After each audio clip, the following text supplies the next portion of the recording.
saya review dulu. Discrete time Markov chain apa? Misalkan Anda mempunyai ini dua produk ya. Misalkan Anda mempunyai produk A dan Anda mempunyai produk B.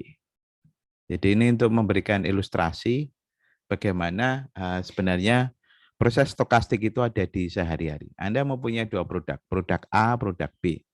Contohnya saja Anda mempunyai aplikasi Grab, Anda mempunyai aplikasi Gojek. Kemudian atau Anda menyukai ayam geprek A daripada ayam geprek B, atau Anda mempunyai boba A, lebih suka boba merek A daripada boba merek B. Jadi di sini ada preference, kemudian ada seseorang, ini dia menyukai A ini, probabilitas ya dari A, jadi dia tetap menyukai A, di sini adalah 0,7%. Atau 0,7. Probabilitas ya 70% dia lebih suka A daripada B. Jadi ini ada seseorang, dia menyukai A, kemudian dia dari A, dia bisa saja dia berpindah menjadi B. Dari A dia tetap suka A. Maka dia, saya gambar seperti ini, dari A kembali ke produk A lagi. Adalah 0,7. Jadi dia state-nya ada di A, kemudian dia tetap suka A. Itu 0,7. Berarti dia dari A pindah ke B, ada kemungkinan juga. Sisanya berarti 0,3.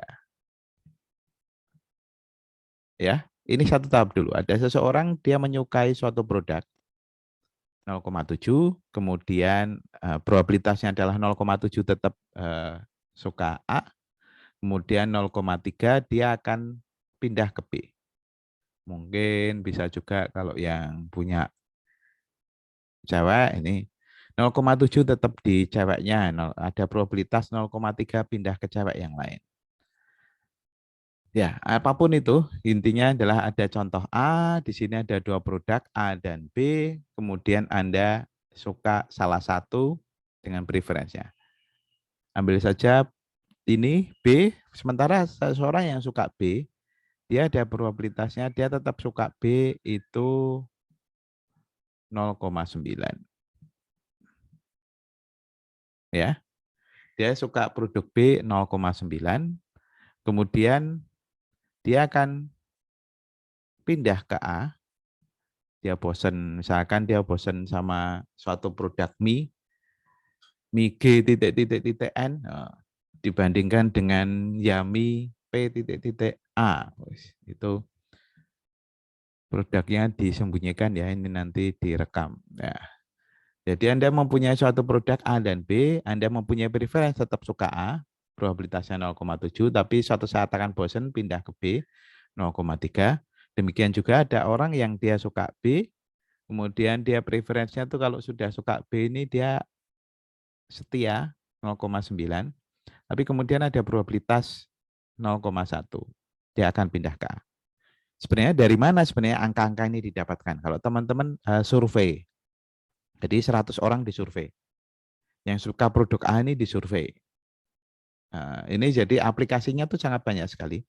Anda melakukan survei, yang suka produk A disurvei. Berapa orang yang sebenarnya nanti tetap suka A? Nanti dari 100 itu kemudian berapa dari 100 ini yang kemudian dia akan pindah ke B. Jadi ini 70, kalau misalkan dari 170 ini tetap suka A, dia dari produk A dia kemudian pindah ke B 0,3, maka ini Anda bisa mendapatkan data ini. Sama saja dengan produk B. Atau seperti Anda mempunyai sampling 200 orang, 100 orang, ini samplingnya terpisah. Ini Anda mempunyai produk A dan B, misalkan ayam Anda bawa ke teman ini, teman Anda, atau minuman apapun, boba, tanpa merek ya. Tapi Anda sendiri yang tahu ini. Jadi kalau merek itu kadang-kadang memberikan rasa sendiri. Tapi kalau misalkan dia tanpa label dua-duanya. Jadi ini survei yang lebih fair. Jadi Anda tahu ini merek A itu di gelas yang warna biru atau coklat kalau di sini warnanya. Sementara yang merek B itu di gelas warna biru. Kemudian Anda berikan ke 100 orang ini, berapa yang sebenarnya Anda pengen tahu berapa yang dari ini suka, yang mana yang suka dulu. Kemudian kapan dia kemudian pindah B. Anda juga bisa mendapatkan 100 orang yang lain untuk Anda tahu dulu. Sebelum itu Anda tanya, ini adalah lebih suka ayam A atau lebih suka ayam B misalkan.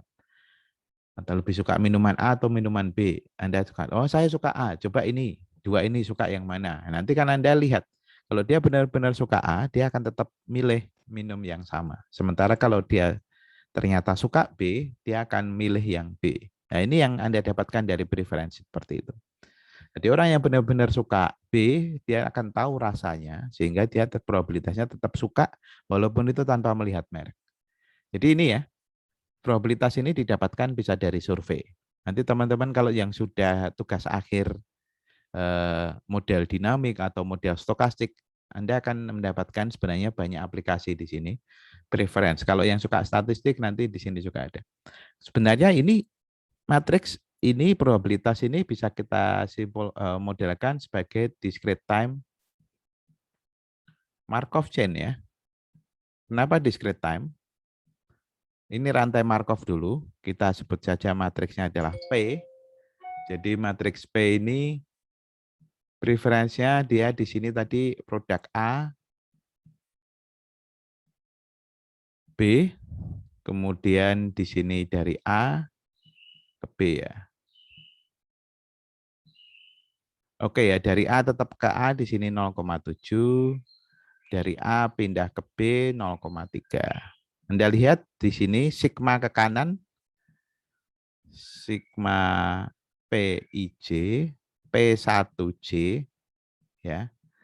J-nya dari 1 sampai 2 itu sama dengan 1.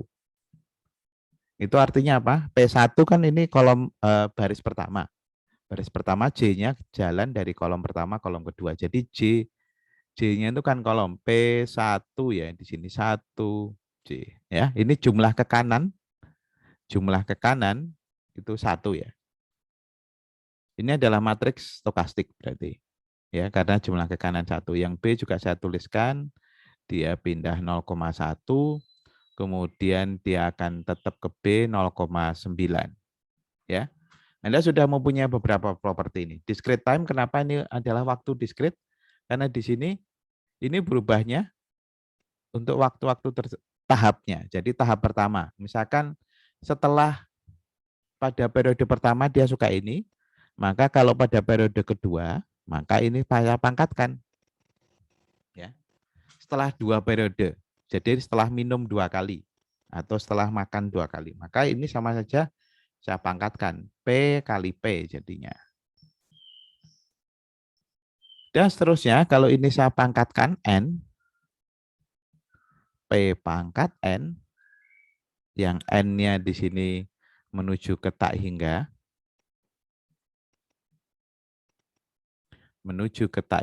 atau ditulis itu nanti kita akan mendapatkan, ini saya summary ya, kita akan mendapatkan suatu matriks P, misalkan di sini adalah P di sini sama dengan limit, ini ada nanti bentuknya adalah matriks, limit N mendekati tak hingga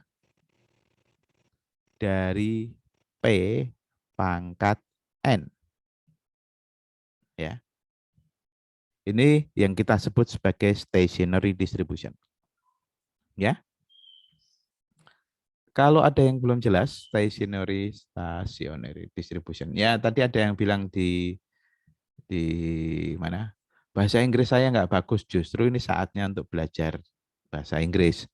Karena nanti kalau Anda pengen kuliah di luar negeri, kalau nggak pengen, wah saya nggak pengen. Nah, saatnya Anda mempunyai keinginan yang tidak biasa-biasa aja. Kuliahlah di luar negeri. Atau nanti kalau mau ada yang mau kuliah di Saudi Arabia, saya juga mempunyai beberapa kolega yang di sana. Tetapi bahasa pengantar di perguruan tingginya tetap bahasa Inggris. Anda publikasi tetap bahasa Inggris.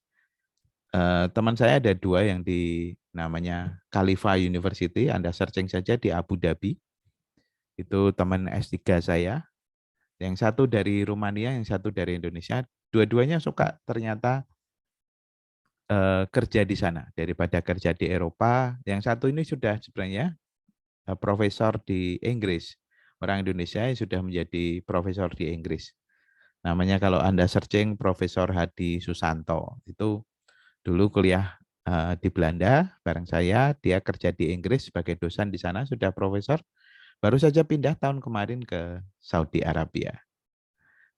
Saudi Arabia itu luas ya, ini yang Uni Emirat Arab ya. Ya, itu Saudi Arabia. Nah, di situ itu tetap bahasa pengantarnya ya sehari-hari tetap bahasa Arab, tetapi bahasa pengantar di perguruan tinggi adalah bahasa Inggris.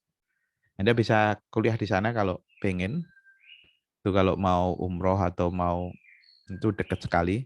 Nah ini kenapa kok tadi saya sarankan Anda belajar bahasa Inggrisnya diperkuat. Nyari distribution.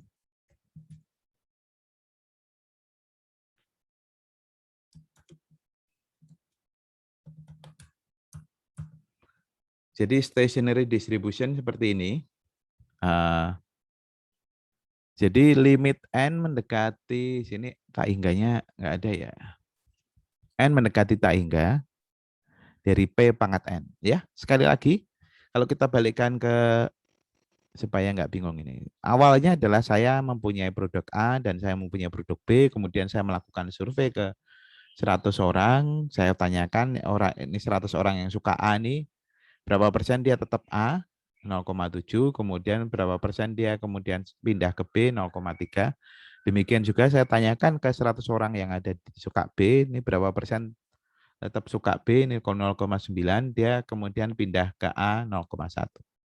Kemudian ini saya mendapatkan seperti ini ya. Ini sudah cukup jelas ini. Kalau ini kita pangkatkan itu sama saja berapa step setelah itu. Jadi kalau ini pangkat 5 berarti berapa step dia nanti akan suka. Perhatikan lagi sebenarnya arti dari pangkat ini apa. Saya akan hapus dulu sebelum kemudian beranjak ini supaya teman-teman paham sampai interpretasinya ya. Saya hapus dulu. P kuadrat. Apa arti P kuadrat sebenarnya? Saya pindahkan sebelahnya ya. Jadi supaya jelas. Ini saya kalikan P, saya kalikan P.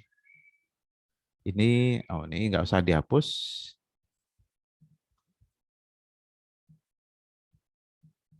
P dikalikan P.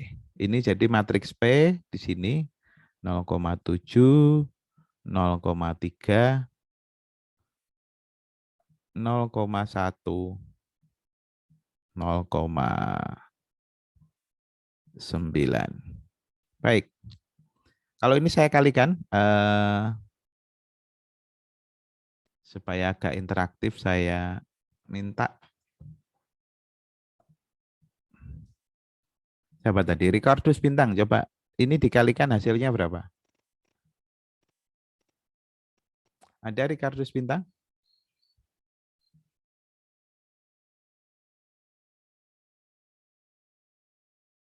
Halo. Ricardus Bintang Dwi W. Dengar suara saya?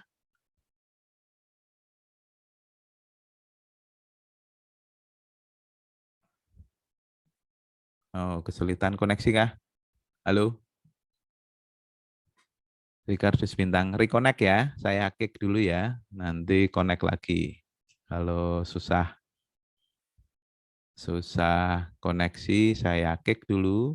Nanti reconnect lagi ya.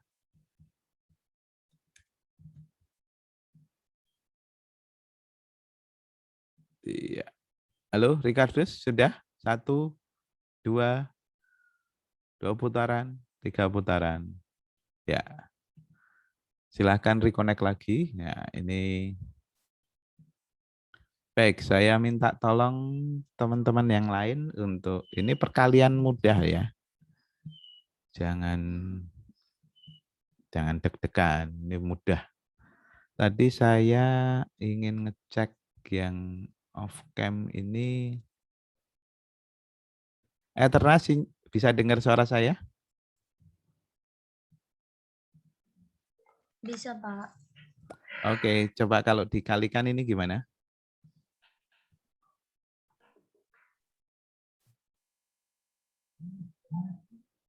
P dikalikan P. Kelihatan ya? Kelihatan. Oke, gimana kalau dikalikan? Baik, Pak. Sebentar. Langsung jawabannya atau?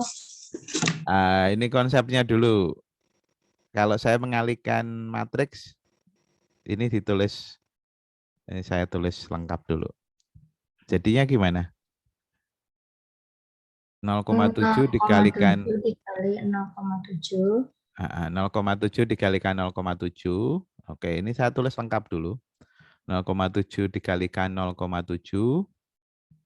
Terus ditambah 0,3 dikali 0,1. 0,3 dikali 0,1. 0,1. Maaf ya tulisannya jelek ini karena susah ternyata nulisnya. Terus kemudian yang bawahnya 0,1 0,1 dikali 0,7 0,7 ditambah berapa? 0,9 dikali 0,1. 0,9 dikali 0,1. Ya, segini dulu.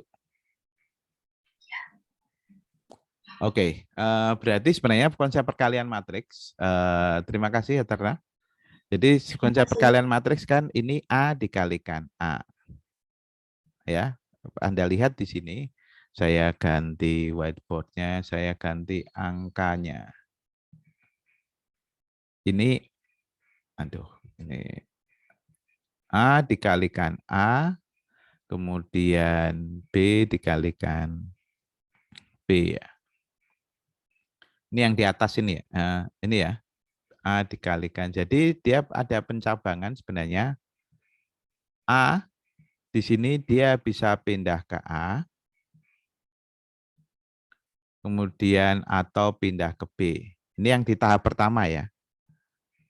Awalnya. Bukan A ini. Sorry. Ini saya hapus dulu. Di tahap awal kan saya ada A, ada B. Ada preference dari A tetap ke A, atau dari A kemudian pindah ke B. Ya, ini awal dulu ya. Kemudian di sini kan ada percabangan lagi. Kalau dari A, dia bisa pindah ke A, atau dia pindah ke B. Dari B, dia bisa pindah ke A, atau tetap ke B.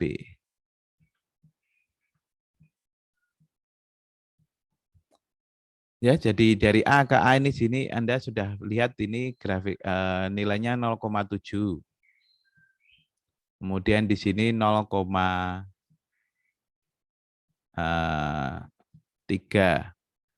B di sini, B pindah ke A, B pindah ke A itu ini 0,1 dan B tetap ke B 0,9. Anda bisa melakukan percabangan lagi A dan B. A dan B.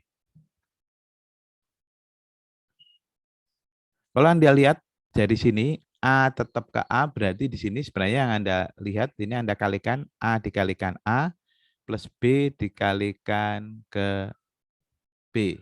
Ini yang terjadi kan ada di sini.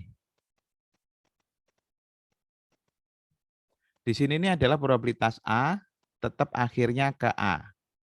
Berarti Anda mencari ujung dari awalnya A kembali ke A. Di sini kan ada dua pilihan, dari A kemudian ke A, atau A di sini, B, A. Ya. Untuk step kedua di sini, kalau ini saya gambarkan di sini ya. Step kedua itu dari A ke A, berarti A kemudian ke A. 0,7 dikalikan 0,7 kan, ditambah, dia bisa saja dari A ke B, kemudian balik ke A lagi. Semoga ini jelas. Unsur pertama dari perkalian matriks P dikalikan P 1 untuk P kuadrat ya adalah sebenarnya adalah dua langkah dari A bagaimana akhirnya akan menjadi A lagi.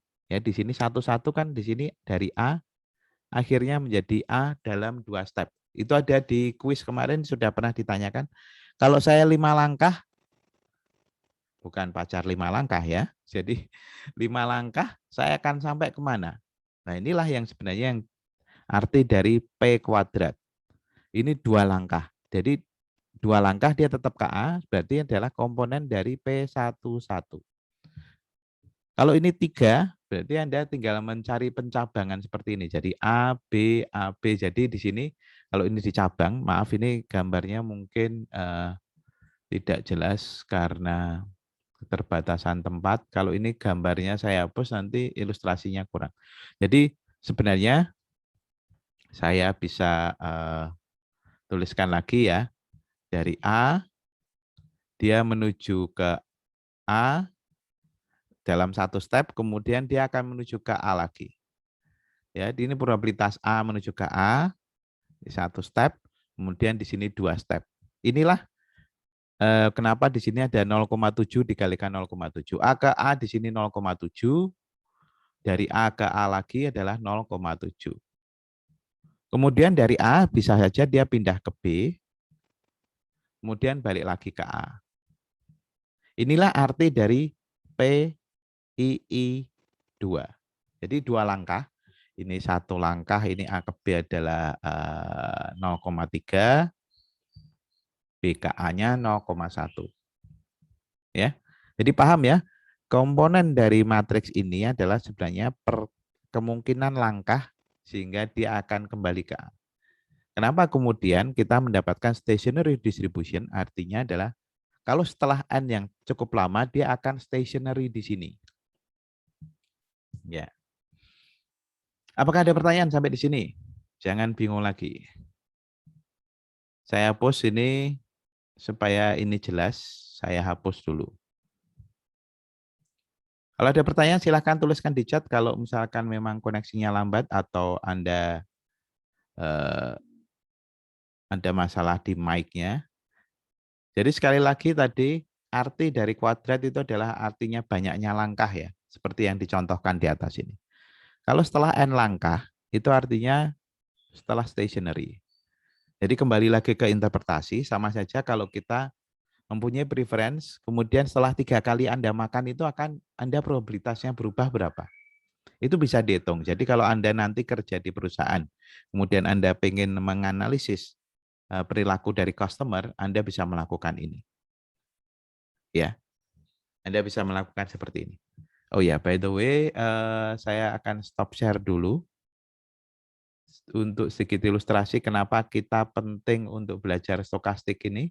Saya akan share beberapa website yang kemarin setelah saya ngobrol dengan seorang mantan CEO, dia cerita tentang big data. Big data, kemudian ada berbagai macam software. Nah, ini yang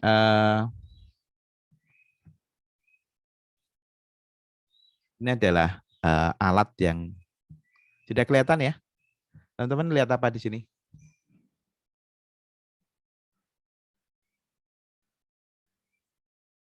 Kelihatan apa? Website Alteryx, Pak. Oke, ya, Alteryx. Jadi Alteryx ini adalah software AI. Apa yang bisa dia lakukan adalah kalau Anda masukkan data, kemudian dia bisa menganalisis.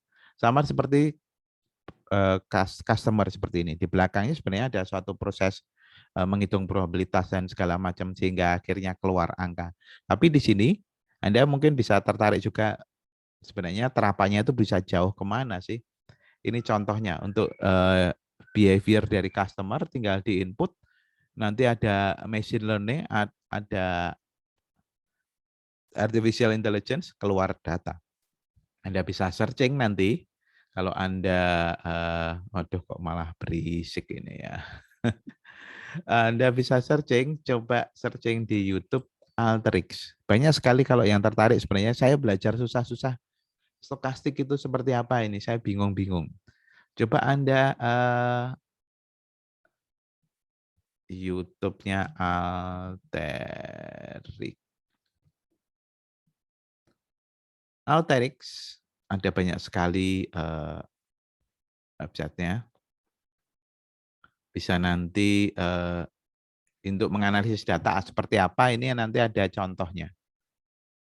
Dan ternyata ini sangat mudah sekali dan bahkan yang penting adalah Anda bisa membaca datanya.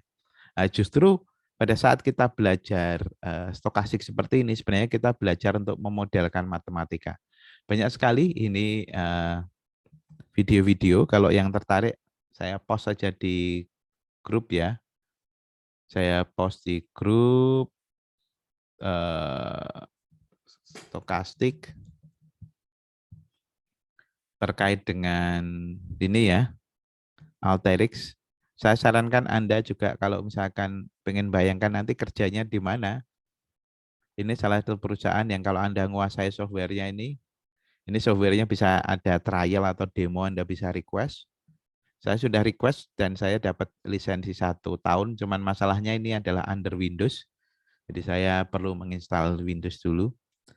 Itu yang ini sangat-sangat bermanfaat bagi Anda kalau Anda sudah menguasai beberapa teknik analisis data dan juga stokastik ya. Sama seperti kalau tadi Anda saya terangkan mengenai whiteboard-nya tadi ya. Oke, saya kembali ke whiteboard. Ini waktu saya sudah habis, tapi saya akan sedikit menyimpulkan dulu. Jadi yang saya share video, tolong ditonton ya, kita bahas besok. Nanti kita akan diskusi lagi seperti ini. Jadi kita bicara besok masuk ke continuous time Markov chain. Tapi pelan-pelan, Anda tonton dulu. Ini supaya tidak bingung Anda nanti tugasnya biar enggak tugasnya setiap hari. Tugasnya adalah membuat pertanyaan saja. Ya, ada bahan yang saya kirimkan. Di sana, sudah ada di WA ya. Nanti kalau nge-lag seperti apa ya? Kalau nge-lag berarti kita akan menggunakan website yang berbeda. Ini sepertinya karena yang akses cukup banyak ya. Jadi kembali lagi ke sini dulu saja. Itu besok yang harus dipelajari adalah video itu. Tapi saya ingin menekankan lagi sekali lagi aplikasi dari discrete time Markov chain itu adalah kalau Anda mempunyai 2 produk, kemudian Anda ada preference pindah ke produk yang lain. Kalau 3 dan seterusnya Anda tinggal duplikasi saja ya, A, B, C, D, E, nah kemudian nanti dari A ke C dan seterusnya. Ini hanya untuk ilustrasi simple. Kemudian kalau ini stationary, artinya dia pangkat N, itu kita akan mendapatkan matriks yang disebut sebagai matriks P. Matriks P isinya apa? Di sini limit N mendekati tak hingga. Limit N mendekati tak hingga.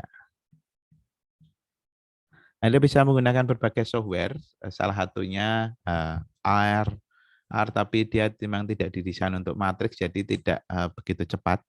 Kalau saya menggunakan MATLAB, MATLAB ini untuk versi student sepertinya ada, saya menggunakan versi penelitian ini, tapi masih lama, karena setiap tahun ganti versi. Jadi Anda tinggal menulis matriksnya, kemudian nanti dipangkatkan. Cukup mudah sekali operasionalnya dalam MATLAB. Kalau di R kita masih harus programming. Tapi kalau di MATLAB ini, karena dia MATLAB itu adalah matrix laboratory. Jadi ini yang saya lisensinya cukup lama, tetapi ini lisensi yang saya peroleh saat dulu penelitian. Baik, ini saya stop share dulu. Saya akan share, saya izin nambah 2 menit lagi ya.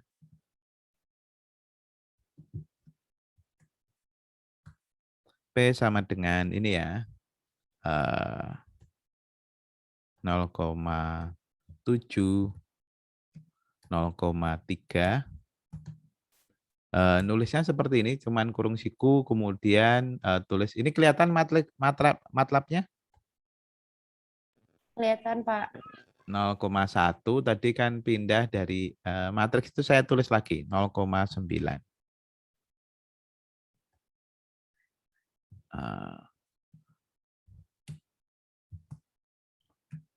Ya, nanti akan ada pesan error ini. Nah, kenapa? Karena dia koma.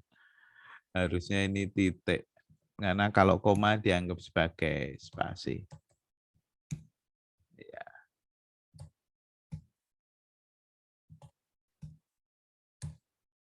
Ya, matriksnya seperti ini. Kalau ini saya pangkatkan N, P pangkat N-nya, N kita isi cukup besar, 100. Maka akan ketemu hasilnya adalah seperti ini. Artinya apa? Ini hasil perkalian P pangkat N tadi. Saya akan stop share dulu, jadi isinya adalah sama. Jadi tidak ada preferensinya untuk pindah. Untuk pindah ini. Kalau P pangkat N hasilnya Pi adalah matriks yang isinya 0,25, 0,75, kemudian sama di sini 0,25, 0,75. Kalau sudah stationary, Anda akan mendapatkan cirinya adalah suatu kolomnya tuh nilainya sama. Jadi stationary yang dia tetap A itu di sini. Ini adalah yang kita baca di sini adalah PA. Probabilitas kalau sudah lama orang akan tetap suka A adalah 0,25. Sementara A tetap KA di sini 0,25. Sementara kalau Anda PB ini adalah probabilitas dari ini tetap menjadi akhirnya tetap di B. Di sini 0,75. Ya, aneh ya. A yang tadi sepertinya 0,7, 0,3 ternyata hanya probabilitas in the long run hanya dia 0,25. Oke, kira-kira seperti itu untuk interpretasinya. Jadi in the long run, kalau kita tadi pangkatkan, berarti kan seseorang tetap suka A itu hanya 0,25. Padahal tadi kayaknya 0,7 dan 0,3. Kemudian kalau yang PB di sini adalah 0,75.